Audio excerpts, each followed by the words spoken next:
जिस तरह से दिल्ली के चुनाव में एक के बाद एक गुंडागर्दी हो रही है, तोड़फोड़ हो रही है,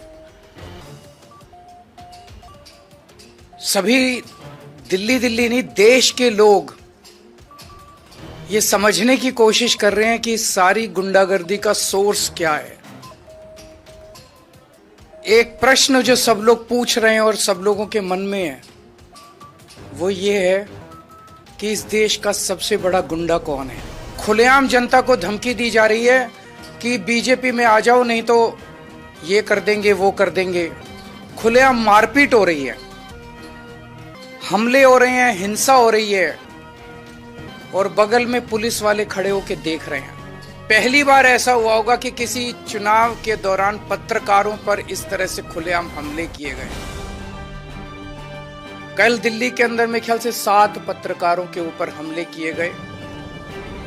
एक का सर फोड़ दिया, सारी रात उनको थाने में गिरफ्तार करके रखा।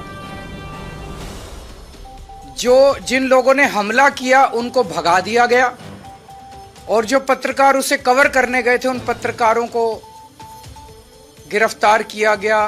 तो अब जनता ने मन बना लिया, बाकी सारी चीजें एक तरफ, इस बार इनकी गुंडई को हराना है। अब यह क्लियर हो गया है कि अगर डबल इंजन की सरकार आ गई है तो डबल इंजन कुचल देगा, सब लोगों को बख्शेगा नहीं। अपने पहियों के नीचे ये डबल इंजन सारी जनता को, गरीबों को, मिडिल क्लास को कुचल देगा। ये इंजन सबसे पहले तो सुरक्षा है ना लोगों की, सबसे पहले तो खैरियत है।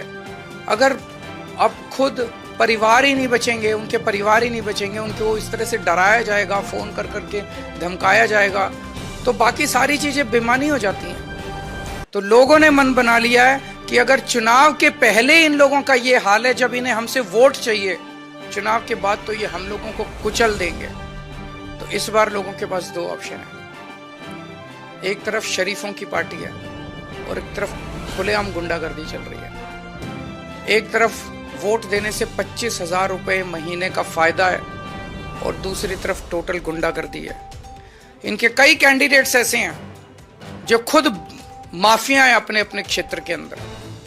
अगर उनको वोट दे दिया तो एक तो देश का सबसे बड़ा गुंडा और उसके नीचे कई गुंडे, तो गुंडों का सरदार और सारे गुंडे मिलके दिल्ली वालों का क्या हाल करेंगे, ये सोचने वाली बात है।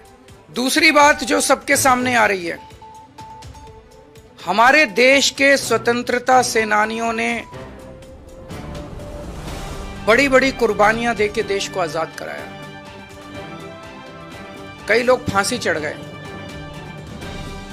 वो इसलिए फांसी चढ़े थे कि देश में जनतंत्र होगा, देश में चुनाव कराए जाएंगे, चुनाव में जनता वोट डालेगी और वोट डाल के अपनी सरकार चुनेगी।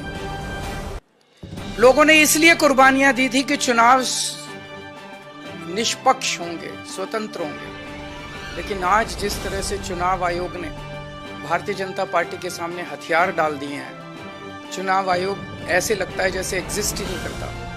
ये एक बहुत बड़ा प्रश्न खड़ा कर रहा है। लोगों के मन में प्रश्न आना, लोगों की सोच को आप रोक नहीं सकते, लोगों के मन में प्रश्न आना बड़ा वाजिब है कि राजीव कुमार जी जो मुख्य चुनाव आयुक्त हैं, वो इस महीने के अंत में रिटायर हो रहे हैं। उन्हें पोस्ट रिटायरमेंट ऐसा कौन सा पद ऑफर किया गया है, वो कौन सा पद हो सकता है जिसके बदले में आप देश को गिरवी रख दो, देश को दांव पे लगा दो? वो कौन सा पद हो सकता है जिसके बदले में आप देश के जनतंत्र को खत्म कर दो?